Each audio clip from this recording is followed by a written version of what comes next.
દિવાળીના તહેવાર ઉપર પ્રદેશ દાદરા નગર હવેલીના તમામ લોકોને શુભેચ્છા આપું છું,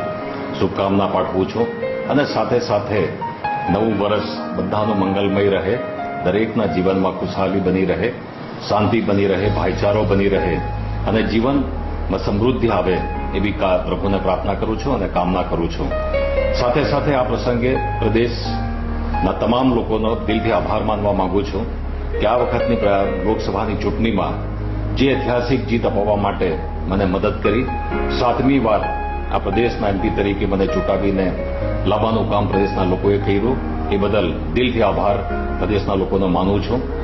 અને લોકોને ખાતરી આપવા માંગુ છું કે પ્રદેશની જેટલી પણ સમસ્યા છે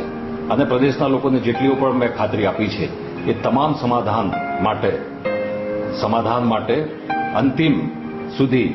છેલ્લે ઘડી સુધી સંઘર્ષ કરીને સમાધાન થાય સમસ્યાનું એની હું ખાતરી આપીશ અને જે જવાબદારી મેં ઉઠાવી છે અને જે જવાબદારી લોકોએ મને આપી છે તેના માટે સરકાર હોય યા સંસદ હોય યા પ્રશાસન હોય, જે પણ સમસ્યા છે, જે પણ મુદ્દાઓ છે એને ઉઠાવવાનું કામ, ઉજાગર કરવાનું કામ આવતા દિવસોમાં કરવામાં આવશે એની હું ખાતરી આપું છું. ફરીવાર પ્રદેશના તમામ લોકોને